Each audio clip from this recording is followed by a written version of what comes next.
Do you ever wonder what happened to these? Right? Your classic, beautiful ocean liner on the ocean, traveling from point A to point B. Well, yeah, it's a sad story.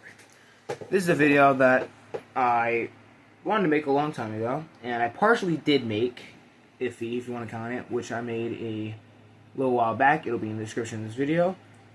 And basically, why don't you see these anymore? Today, you see these. Your refrigerator floating on the ocean. These are cruise ships.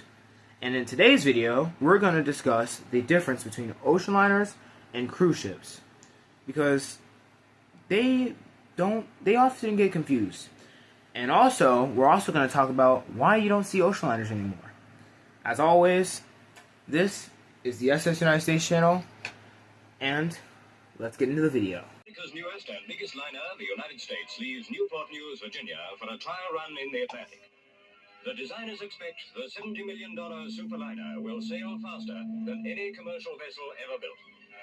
The United States, now under her own power for the first time, is to undergo 2 days of tests. She won't enter the Atlantic run until July. 990 feet from stem to stern, she weighs in at 52,000 tons, 30,000 less than the Queen Elizabeth. So, today, I have a topic for you guys. First of all, how are you guys doing? I'm doing great. So, yeah. And I hope you guys are doing good. But yeah, I just wanted to ask you guys how you're doing. Anyway, let's get into the video. Today, we're going to be discussing what happened to ocean liners and what's the difference between ocean liners and cruise ships. Well, it started back all the way in the 50s. At this time, ocean liners dominated. Known as the golden age of ocean liners, these ocean liners crossed from the Atlantic to the Asian continent, everywhere. They were the most main ways of travel, besides on land with trains. In terms of the ocean, they were the main way of travel.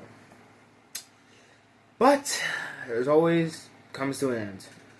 Not everything lasts forever, and in 1955, jetliners had begun. The age of jets had begun, and the age of ocean liners had just started to end. In the mid-1960s, planes were everywhere. Boeing 707s had just been released, and were traveling the ocean, limiting the time of an ocean liner from taking, if you took the SS United States, for example, 3 days, arguably 4, to narrowing it down all the way to 3 hours. On Concorde, at least, but Concorde wasn't successful.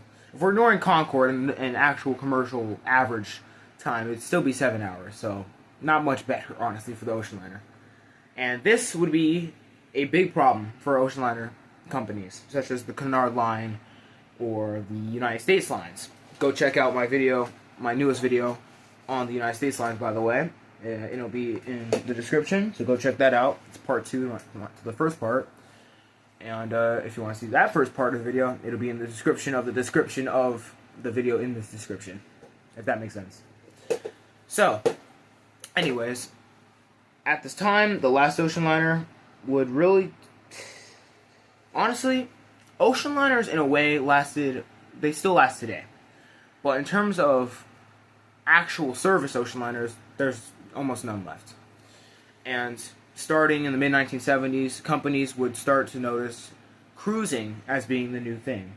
Now, cruising had always been around. Cruising has been always around. And to accentuate the difference, cruise ships are ships that go from, let's say, if you're in the U.S., they would sail from Los Angeles to northern Mexico and back.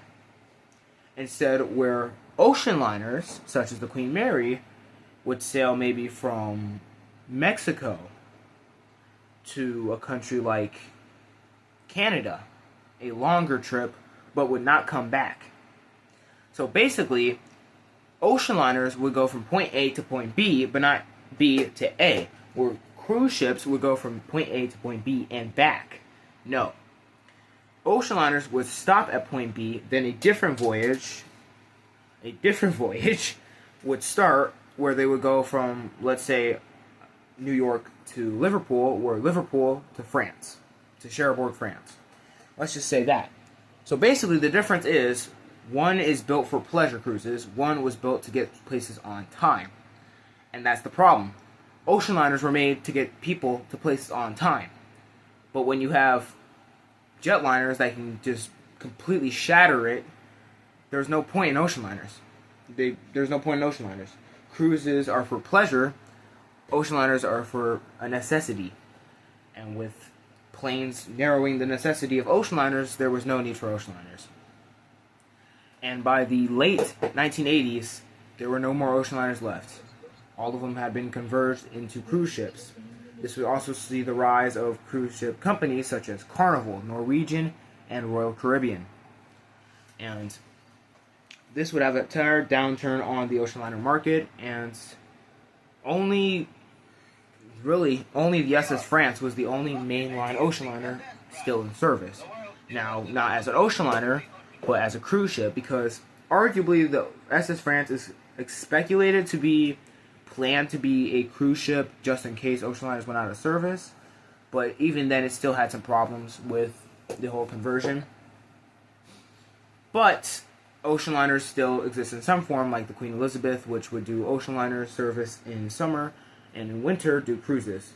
So there was still a niche market for ocean liners, but it was very low. So all the way until 2004, ocean liners had basically died. The Queen Elizabeth was the only one left. The SS France had already been scrapped. The Queen Elizabeth was the only one left. The Queen Elizabeth II. But don't worry, the Queen Mary II was here to save the Cunard Line. As the Cunard Line saw the aging Queen Elizabeth as going to be shut down soon, they needed a ship to replace it. So they came up with the Queen Mary II. A revolutionary liner that is still around today and is known as the last ocean liner in service. Today, there are speculated to be around maybe 10 ocean liners still left. These would include the Amsterdam in Dutch, of course, in Netherlands. This would be the Queen Mary in Long Beach. This would also be the Queen Elizabeth II in Dubai, and would be the SS United States, but it's going to be sunk soon, so that will limit it down. And there's also other ships that I haven't named, other ocean liners, but there's around like 8 ocean liners left, really. And yeah, so it's definitely narrowing. It's really sad for these ocean liners, but the Queen Mary II, which I will be traveling on soon. I will travel on it, and I'm definitely gonna make a video of it. But yes, so anyway, in conclusion, ocean liners died out because the necessity died out. They were not needed anymore as planes were here. And the difference between ocean liners and cruise ships is that ocean liners go from point A to point B, and cruise ships go from point A to point B, but back. Ocean liners don't come back, they go somewhere else. Cruise ships come back and they hold thousands, for example, the Icon of the Seas holds almost 10,000 passengers, whereas an ocean liner would maybe today carry 2,000, 3,000. Not as much. So, yeah. That was basically what happened to ocean liners and why they died out. Yeah, that's basically all I have to say for you guys, really. Hope you guys enjoyed the video. Subscribe. I'm back. And I'll see y'all next time. Bye!